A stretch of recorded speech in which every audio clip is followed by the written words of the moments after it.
All right, so I'd sat there and I had asked, do you think that we are disconnected from the younger generations? A lot of people said no, a few said yes. One of the ones that kind of got me the most was not disconnected, but outdated, which got me thinking, does that lead us to the generational problem that we are going to suffer that the older generations before us had? We are going to become that generation in the end that won't step aside, will tell everybody younger that there is no future. We'll look at them, we'll come down on them, and we'll say it is not worth it. We can't step aside. They're not ready. There's nobody responsible enough. And if that is the case, is it really because they're not responsible enough?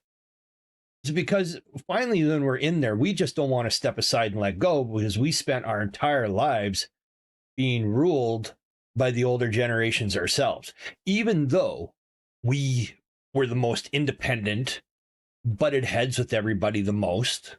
You know, they told us that we all great things were already done before we came along, but then we were the ones that turned around and went, hey, go ahead with the gay rights. Leave them alone. Let them be who they want to be.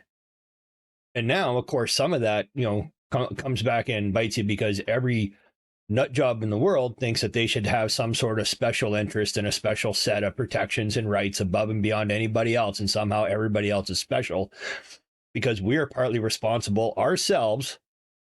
And the millennials are responsible as well as the youngest of the baby boomers for the way they raise their kids, telling everybody that you are absolutely special.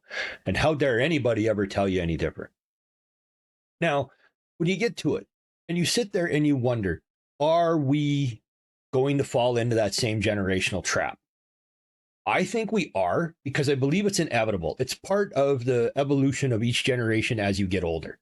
I mean, most of us, when we were younger, even though we were vastly independent, if you're under 30, it's said if you're not a Democrat or left-leaning under 30, you don't have a heart. But then if you're not conservative and Republican after 30, then you don't have a brain. It's something like that. It's not the exact way that saying goes, but you get it. You've heard it. And a lot of us were. So there is some hope because there are some people that just see that things can't go the way they go. And everybody has to rise up eventually and be responsible and take responsibility. I find fault in, as we were probably the last generation that truly could get a real education in school. I mean, it got so bad when they started coming up with things like the No Child Left Behind, and it didn't matter. It wasn't that they increased teaching kids so they didn't get left behind or they were behind their peers. It just meant they didn't fail anymore and they just moved everybody along. And then it came to the point where it's like, how can you teach when kids get into high school and they barely have an early elementary understanding of English and math? You can't do anything. And that creates part of the problem we have now, which creates a generational divide. And we are going to have to accept responsibility for that one. I don't want to. I don't think we should. In fact, I would like to just be able to lay back and be like, Gen X, man, we just sat back. We minded our own business. We didn't say anything. We didn't do anything. That might have been the problem. We were the one generation when growing up right away that everybody was afraid of because we had a veracity that a lot of other generations did not have. That if we were going to fight, we were going to fight. We were stronger. We were stronger mentally and emotionally and everything else because the way we grew up. So when we hit our early 20s and we got in there and we're through our 20s, and if we took something and latched onto it and we fought for it, it would have pushed it and won.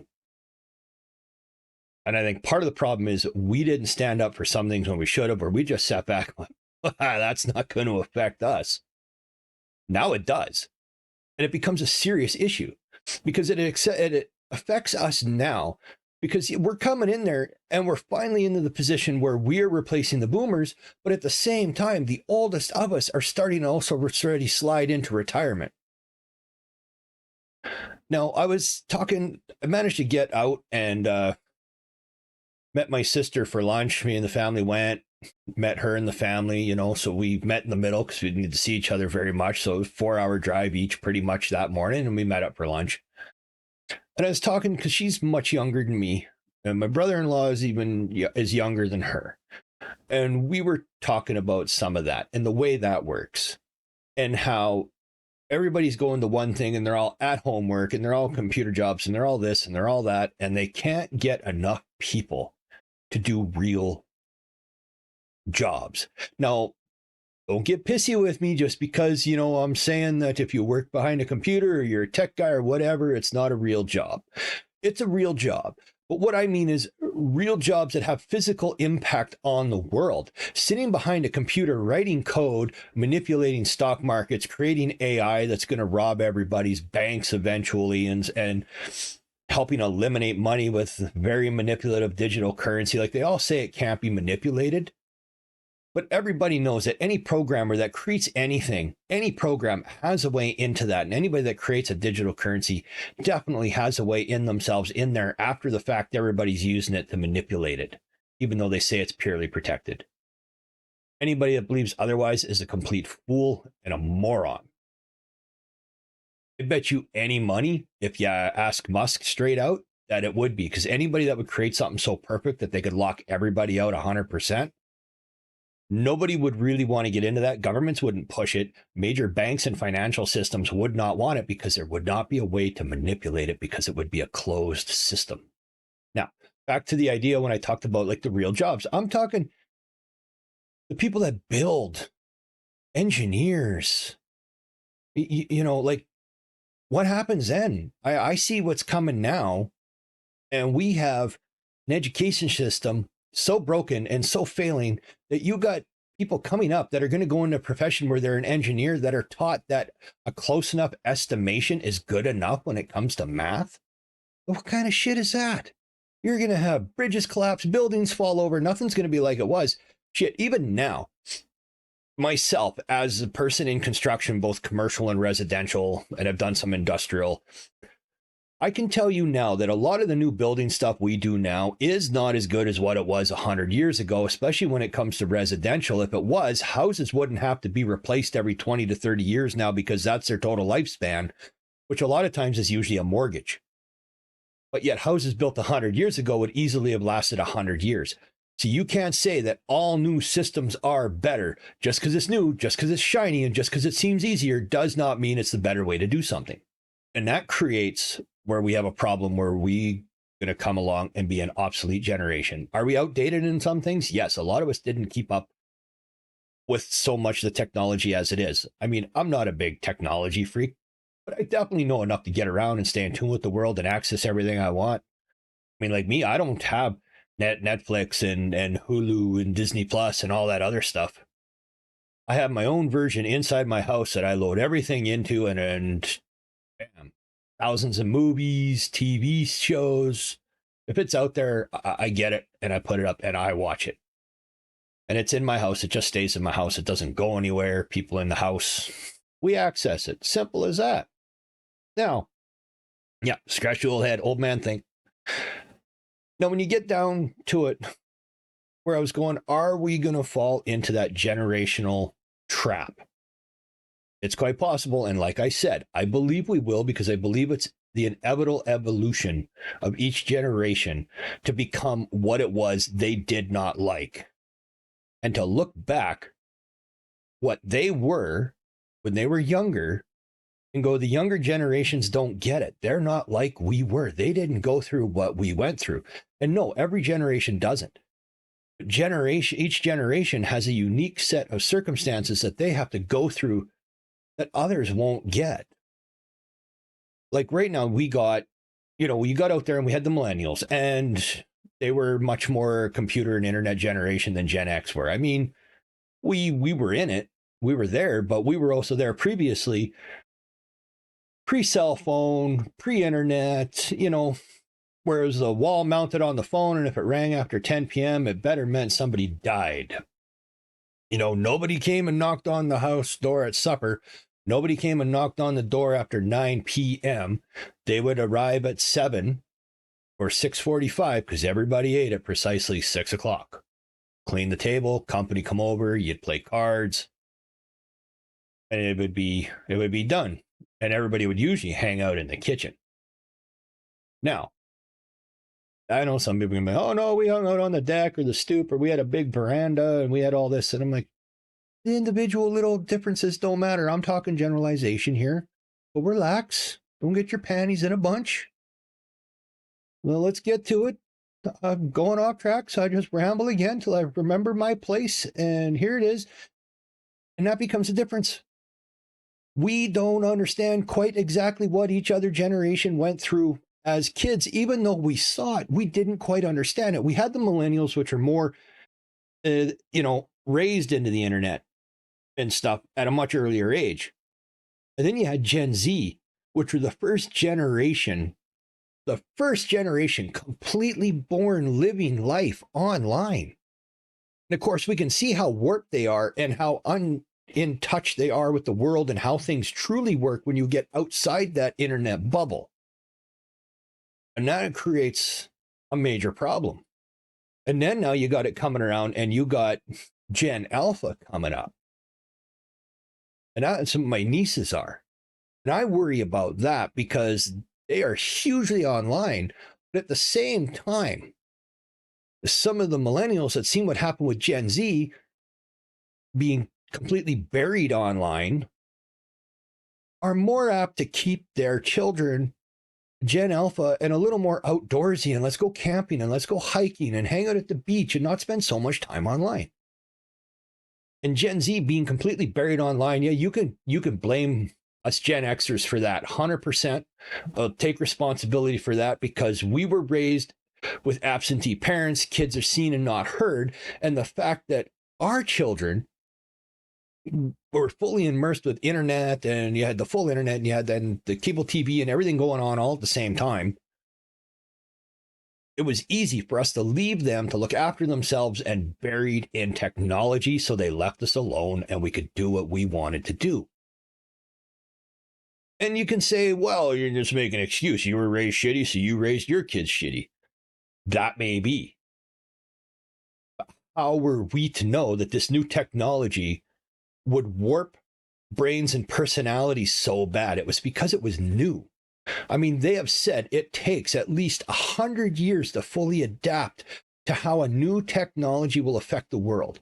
And when you think about it, that's true. When you look at when the telephone was first invented and what come along all the way, the actual telephone where you could call somebody, and it worked its way all up and it turned in, you had the internet and you got video phones and everything now, and it's about 100 years and we're finally figuring out the full implications of the telephone. I mean, I consider many times myself that maybe I should just get rid of the cell phone so people can't get a hold of me unless I'm home. You don't need to text me 20 times a day. You don't need to always know what I'm thinking, where I'm at, how's it going. Like my best bud in the world, my brother, my non-blood brother. I mean, we'll go weeks without messaging or talking. And then I'll send him a couple messages.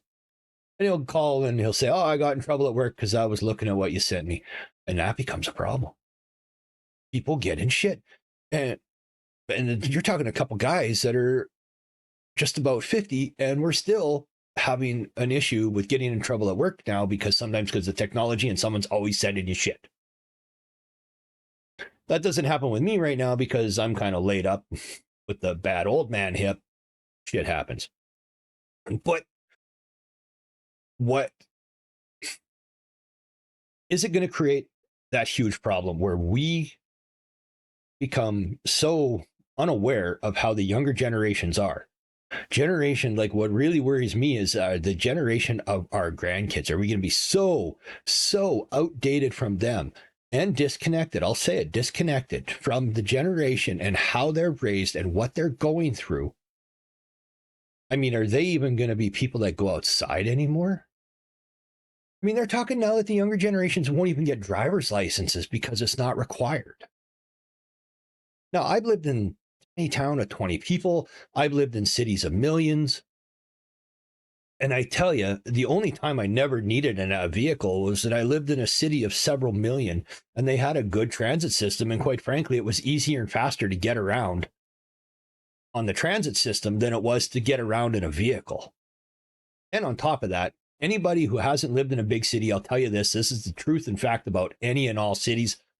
Most people, don't matter who they are, never really leave their own neighborhood because everything is within a couple blocks of where you live. There's so many people stacked on top of each other that within a couple blocks, you'll have grocery store, bars, barber, convenience stores, all sorts of stuff, all within a 10-minute walk. Which already people like, there's going to be somebody that's going to go, the 15-minute city that everybody's trying to push. That shit is already there with anybody that's lived in a city. When you get over a couple million people, it's already that way. Because you can't have that many people in such a small area constantly on the move. Going from one end to the other, there's got to be some sort of pacing to spread it out. So back to my original thought is, do we worry about being what we always hated and feared was the generation that won't step aside when the time comes? Or the generation that knows it's time to step aside and we don't properly guide the younger generation as they're coming into position and taking over from us. We need to guide them because they're going to have a perception of what it's like, and then they'll get in and see the reality, and you have to guide them. And not everybody's going to do it the way we did it. We're taking over and we're not doing it the way the boomers did it. So you have to guide them no matter what you think and how bad it is. Because I've always been a firm believer that everybody can be taught how to do something the right way or taught the skills to get through something. But not everybody can teach. I've always been a firm believer of that. There were a few years where I cooked and was a chef at a restaurant.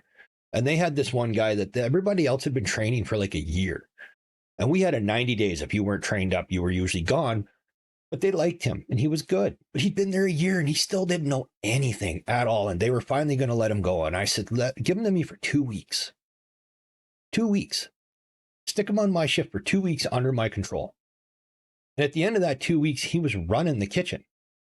I didn't have to do anything. And the problem was he wasn't being properly taught and prepared.